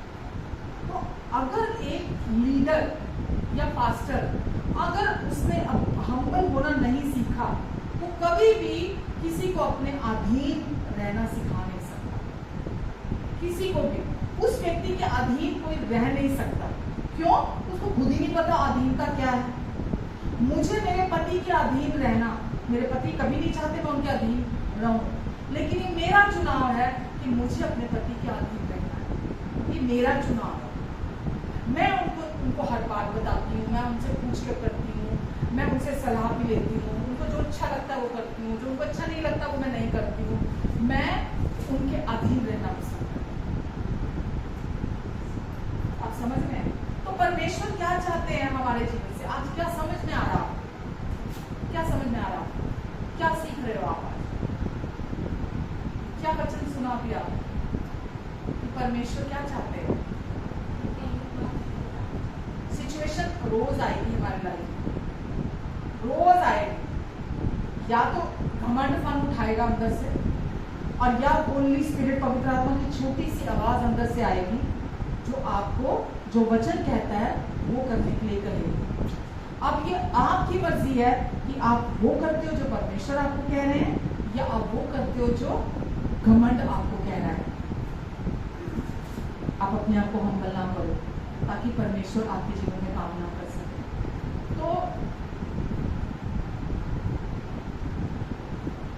सही चुनाव, सही समय पर अपने जीवन में किए जाने चाहिए। जब परमेश्वर सिखाना चाहते हैं हमको तब सीखना चाहिए। तब जब हम सीखते हैं हमको आगे जाके लज्जा नहीं होती, हमें आगे जाके शर्मिंदगी नहीं होती, हमारा सर नीचा नहीं होता, हम हमेशा खुश रहते हैं, हम हमेशा शांति में रहते हैं। मैं एक पत्नी, मैंने लास्ट 2 हफ्ते पहले बोला, मैं एक पत्नी के रूप में बहुत खुश हूँ, मैं बहुत ब्लेस्ड हूँ। मुझे इससे बड़ा कोई उपाधि नहीं चाहिए, मुझे इससे ऊपर कोई जगह नहीं चाहिए।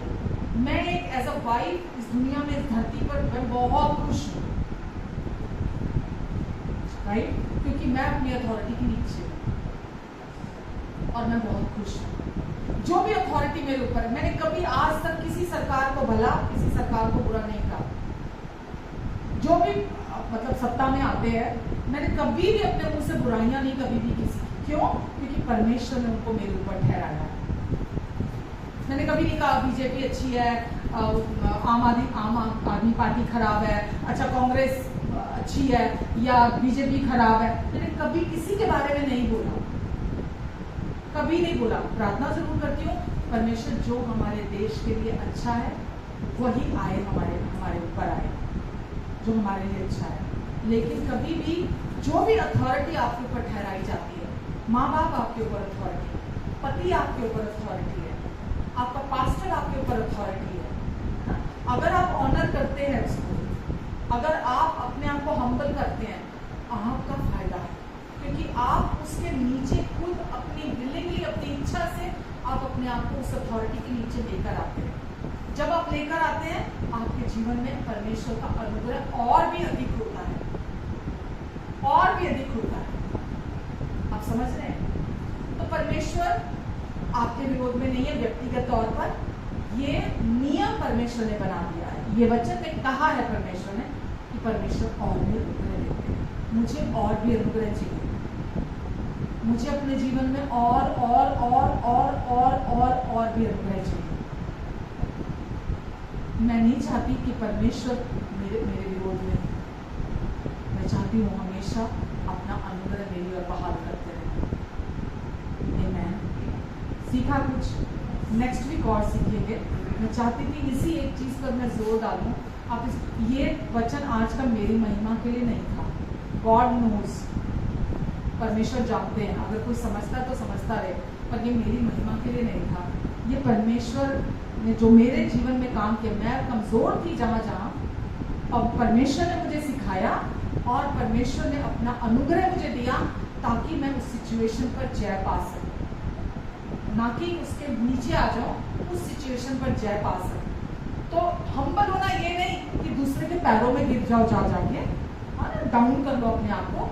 हम्बल व्यक्ति शक्तिशाली व्यक्ति होता है, जो सही है वो करता है। जैसे यीशु ने पीढ़े पलटे, जो गलत था उसके लिए स्टैंड लिया, जो सही है उसके लिए स्टैंड लेना, जो गलत है उसके लिए भी स्टैंड लेना। हम्बल का मतलब ये नहीं है कि मुंह में नहीं जमा के रखना, समझ रहे हैं आप?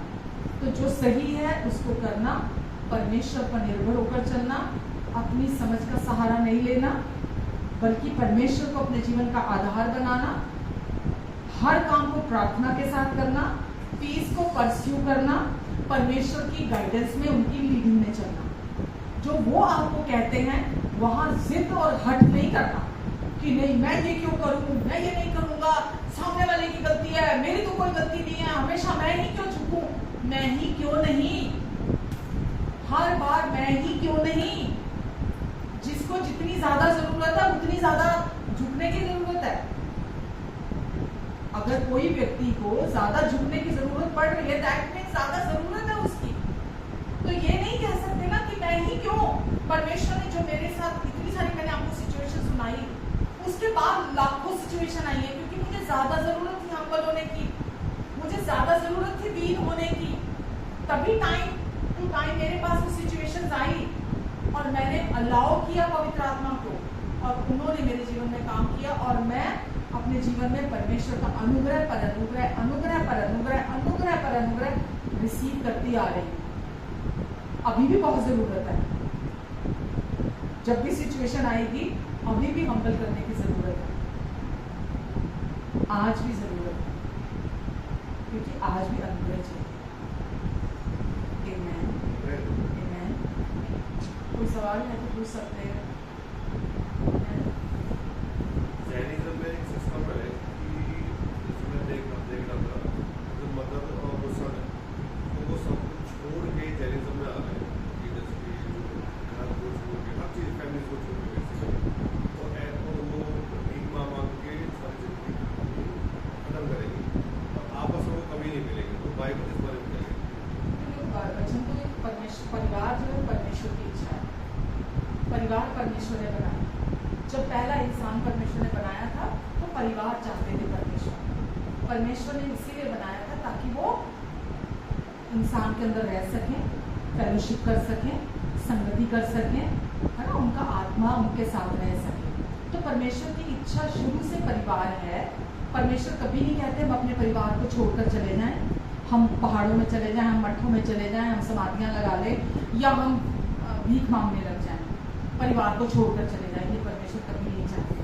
परमेश्वर चाहते हैं हम अपने परिवार में रहें। हमने पढ़ा फिलिपियों अध्याय 2 में, हम एक मन रखें, एक चित्त रखें, एक आत्मा होकर रहें, हम एक दूसरे व्यक्ति को अपने से बढ़कर समझें, हम किसी को नीची नजरों से ना देखें, हम हमेशा एक दूसरे के साथ प्यार से रहें। तो परमेश्वर कभी नहीं चाहते हम परिवार छोड़कर, घर छोड़कर निकल जाएं घर से बाहर। परमेश्वर चाहते हैं हम अपने घर में रहें, अपने परिवार में रहें और वहाँ रहते हुए परमेश्वर की अगुवाई में चलें, परमेश्वर की लीड में चलें।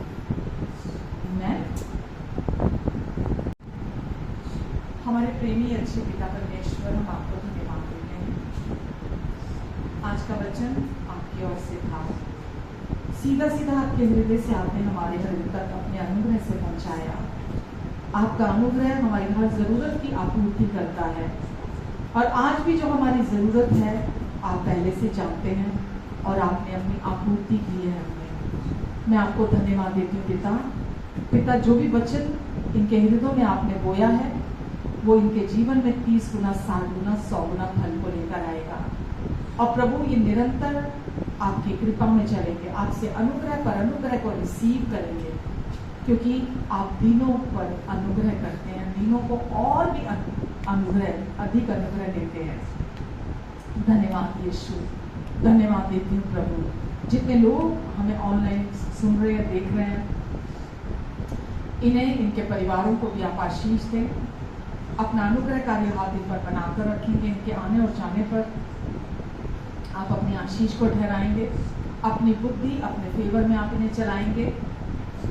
दुष्ट की हर चाल से आप इनकी रक्षा करेंगे, उसके आरोपों से, उसके आलोचना से आप इन्हें बचा कर रखेंगे। अब ये आपके धर्मी बेटे और बेटियां हैं और पिता, आप चाहते हैं ये हमेशा आपकी कृपा में चले और ये आप हमेशा आपकी कृपा में चलेंगे। पिता, यदि कोई बीमार है तो आपकी चंगाई की घोषणा मैं उनके जीवन पर करती हूँ, उनके शरीरों को मैं कमांड करती हूँ, चंगे हो जाओ और संपूर्ण हो जाओ इसी समय यीशु मसीह के नाम से। इनके बच्चों को आप प्रोटेक्ट करेंगे पिता, हर एक प्रकार के प्रलोभन से बचा कर रखेंगे और पति पत्नी को और बाकी के परिवार को भी आप एक मन बने रहने के लिए आप अपनी कृपा देंगे। हम अपने आप को दीन करने से नहीं घबराएं, क्योंकि परमेश्वर आपका राज्य दीनता का राज्य है और वो ऊपर से नहीं, वो नीचे से शुरू होता है। हम अपने आप को छोटा करने से ना घबराएं, क्योंकि प्रभु जितना हम अपने आप को छोटा करते हैं उतना हम महान किए जाते हैं।